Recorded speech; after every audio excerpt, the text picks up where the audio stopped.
కుంభరాశి వారికి చాలా స్టబర్న్గా ఉంటారండి. మీరు కాన్ఫిడెంట్గా ఉంటారు, అసలు భయపడరు, తొణకరు బెణకరు అంటారు చూరా, అలా ఉంటుందన్నమాట. మంచి కాన్ఫిడెన్స్గా, ఓవర్ కాన్ఫిడెన్స్ ఎక్కువ. పైగా రవి బుధ కుజ శుక్ర రాహువులు ప్లస్ గురుదృష్టి.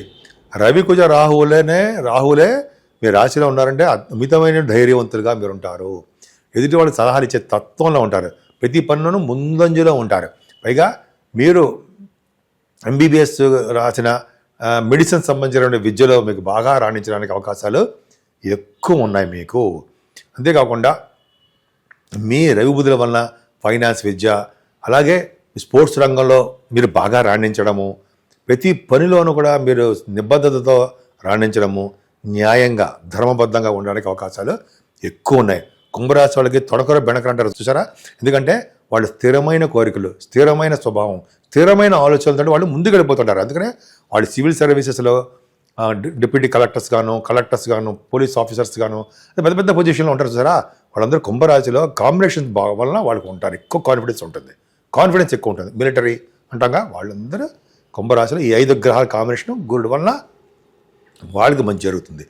సరే, ద్వితీయ భావంలో శుక్రుడు 4th house lord in 2nd house, exaltation బ్రహ్మాండంగా ఉన్నాడు. పైగా 12th house lord in 2nd house. ఏం చెప్పాలి? 7th హౌస్ లార్డ్ ద్వితీయం.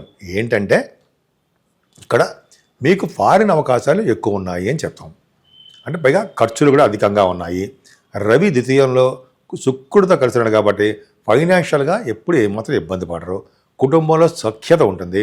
కానీ శనీశ్వరుడు ఉండడం వలన మీ తోబుట్టువుల విషయంలో కానీ, బంధువుల విషయంలో కానీ, స్నేహితుల విషయంలో కానీ, లేదా భార్యాభర్తల విషయంలో కానీ తగవులు, మనస్పర్ధలు, మిస్అండర్స్టాండింగ్స్ వస్తాయి. కొద్దిగా జాగ్రత్తగా ఉండాలి. నిజంగా ఖచ్చితంగా మీరు చెప్పండి, కావాలంటే రావు అని చెప్పండి. నిజంగా మీ చెప్పిన అబద్ధం ఉంటుంది. ఎందుకంటే మిస్అండర్స్టాండింగ్స్ ఉండడానికి అవకాశాలు ఉన్నాయి. అది తక్కువ, చాలా తక్కువ, పెద్ద భయపడాల్సిన అవసరం లేదండి. శుక్రుడు వలన ఆదాయం పెరుగుతుంది. ఎగ్జాల్టేషన్లో ఉన్నాడు కదా, ఆయన భాగ్యాధిపతి ఉన్నాడు కాబట్టి ధనాదాయం మీకు పెరిగి తీరుతుంది అని చెప్పచ్చు. అంతేకాకుండా 26వ తారీఖు నుంచి కూడా మీ 26th మార్చ్ ప్రయాణాలు చేయవలసి వస్తుందండి. షార్ట్ జర్నీ చేయవలసి వస్తుంది. ఎందుకంటే శుక్రుడు ఉండడం వలన, 3వ భావం ఉండడం వలన మీ చెల్లెళ్ళకి, సిస్టర్స్కి బాగుంటుంది. మీ కమ్యూనికేషన్ స్కిల్స్ పెంచుకుంటారు. ఆలోచన ధోరణి మారిపోతూ ఉంటుంది. వే ఆఫ్ లివింగ్ స్టైలే బాగుంటుంది మీకు. అంతేకాకుండా మీరు పత్రికా రంగంలో ఎక్కడున్నా సరే ఆ రంగాల్లో మీరు బాగా నిపుణత్వం కలిగి ఉంటారు. వార్తా సేకరణలో నిపుణత్వం అంటాం కదా, అది బాగా ఉంటుంది మీకు. అంతేకాకుండా మీ చెల్లెళ్ళ పట్ల బాగా ఇంట్రెస్ట్, ప్రేమ, అభిమానాలు ఎక్కువ. మీకు తీర్థయాత్ర చేయడానికి కూడా అవకాశాలు శుక్రుడు వలన కలుగుతున్నాయి. ఇది కూడా అమ్మవారికి దర్శనాలు జరుగుతాయి. అంతేకాకుండా చదువు విషయంలో ఎటువంటి ఆటంకాలు లేకుండా నిరాటంకంగా, నిర్విరామంగా బాగా చదువుకుంటారు. అది డౌట్ లేదు. పైగా 4th హౌస్ లార్డ్ బాగున్నాడు కాబట్టి ధనం కూడా బాగా ఉంటుంది. మీరు చదువుకోలే కానీ ఆటోమేటిక్గా మీకు సంపదలు పెరుగుతూనే ఉంటాయి. మీకు చదువు కోసం ఖర్చు పెట్టవలసి వచ్చిన డబ్బులు కూడా మీకు ఆటోమేటిక్గా వచ్చి తీరుతూ ఉంటాయి అని అర్థమైపోతుంది. ఏదేమైనా కంఫర్టబుల్నెస్ ఎక్కువ. మీ మదర్ గారికి ఆరోగ్య పరిస్థితి కూడా బాగుంటుంది. ఇంతవలన ఇంతకుముందు శని వలన ఇబ్బంది కలిగింది. ఇప్పుడు కుజుడు కూడా చూస్తున్నాడు కాబట్టి, శుక్రుడు కూడా ఎగ్జాల్టేషన్లో ఉన్నాడు కాబట్టి భయపడాల్సిన అవసరం లేదు. అంతేకాకుండా మీ విద్యలో ఆటంకాలు ఏర్పడినప్పటికీ కూడా మీరు విపరీతంగా రాణిస్తారు. కాకపోతే ఏంటంటే ఇక్కడ మీ రైతులకు మాత్రం కొంచెం చిన్న ప్రాబ్లమ్స్ వస్తాయండి. డబ్బుల విషయంలో కొంచెం ప్రాబ్లమ్స్ రావడానికి అవకాశం ఉంది. ఏదైనా మీకు పుత్ర సంతానం కలగడానికే అవకాశాలు ఎక్కువ ఉన్నాయి. అది కాకుండా మీరు మీ సంతానం వలన, అంటే మీ అబ్బాయిల వలన మీకు ధనప్రాప్తి కలగడము జరుగుతుంది.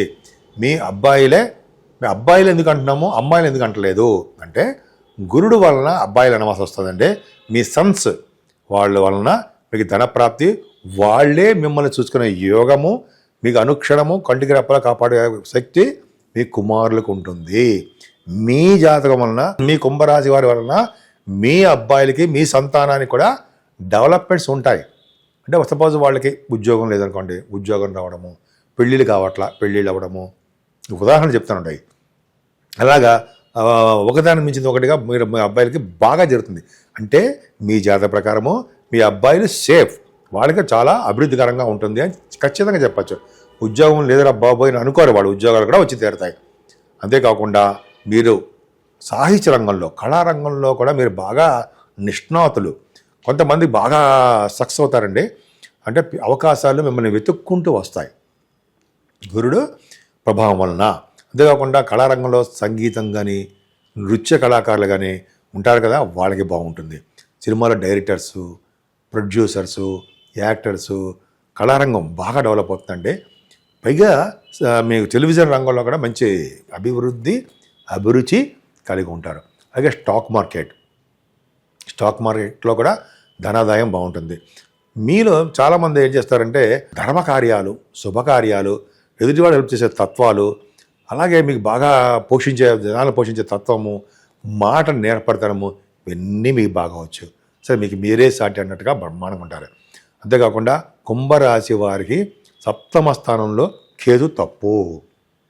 అంటే భార్యాభర్తల విషయంలో చిన్న చిన్న ప్రాబ్లమ్స్ ఎదురవుతూ ఉంటాయి.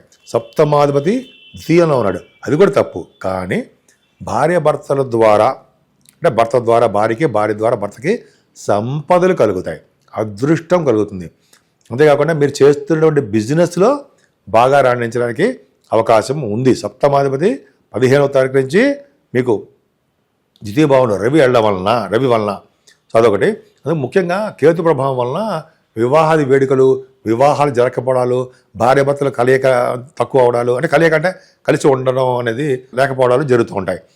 అందుకని ఎవరైతే గణపతిని పూజిస్తూ ఉంటారో, గణపతి అంటే వినాయకుడిని గరికతో పూజిస్తారో, పౌర్ణమి వెళ్ళి చవితి తర్వాత పూజిస్తారో, కేతు సంబంధించిన పూజలు వినాయకుడికి, సుబ్రహ్మణ్య స్వామి ఆరాధన చేసుకుంటారో, వాళ్ళకి భార్యాభర్తల ద్వారా వచ్చేటువంటి ప్రాబ్లమ్స్ తగ్గుతాయి. అలాగే మంచి సంబంధం కూడా కుదరడానికి అవకాశం ఉంది. వ్యాపారంలో కూడా అభివృద్ధి చెందుతుంది. అంతేకాకుండా మనము అష్టమ స్థానానికి కుజుడు వలన, అష్టమ స్థానానికి శని దృష్టి వలన కొద్దిగా మీ హెల్త్ ప్రాబ్లమ్స్ కూడా రావడానికి అవకాశం ఉందండి. హెల్త్ ఇష్యూస్ వస్తాయి, కొద్దిగా జాగ్రత్తగా ఉండండి. మోకాళ్ళ నొప్పులు, పాదాల నొప్పులు, మెడ నొప్పులు, నొప్పులు ఉంటాయి కదా, ఆ నొప్పులు వస్తాయి. భాగ్యస్థానం చాలా బాగుంది. భాగ్యస్థానం కూడా మీకు అద్భుతంగా ఉందండి. భాగ్యాధిపతి కుజుడు మీ రాశిలో ఉన్నాడు, అదొక అదృష్టం అండి. అంటే ఏంటంటే భాగ్యం వృద్ధి అవుతుంటుంది. మీరు విదేశాలు వెళ్ళడానికి, తీర్థయాత్ర చేయడానికి అవకాశాలు ఎక్కువ. అంతేకాకుండా మీరు చేస్తున్న ఉద్యోగాల్లో కూడా మంచి మార్పులు వస్తాయండి. ముఖ్యంగా ఫైనాన్స్ రంగంలో ఉన్న వారికి, అలాగే వేదశాస్త్ర పండితులకి, కొంతమంది స్కూల్స్, కాలేజెస్లో చేస్తుంటారు కదా, విద్యా సంస్థలు, వారికి బాగా డెవలప్మెంట్స్ ఉంటాయండి. ముఖ్యంగా రియల్ ఎస్టేట్, సాఫ్ట్వేర్ రంగ ఉద్యోగస్తులకి మంచి ఆదాయ వనరులు పెరుగుతాయి. అంటే ప్రమోషన్స్ రావడానికి ఎక్కువ అవకాశాలు ఉన్నాయి. అందుకనే మీరు అమ్మవారిని పూజించడం వలన, అంటే కనకదుర్గ అమ్మవారిని పూజించడం వలన, ఆవిడికి కుంకుమ పూజ చేయడం వలన, అంతేకాకుండా మన పౌర్ణమి రోజు, అంతేకాకుండా అమావాస్య రోజుల్లో అమ్మవారు చండీ హోమం చేస్తూ ఉంటారు. ఆ చండీ హోమాలు చేయించుకోవడం వలన సకల దోషాలు పరిహారమై సకల శుభాలు కలగడానికి అవకాశాలు ఎక్కువ కుంభరాశి వారికి ఉన్నాయి.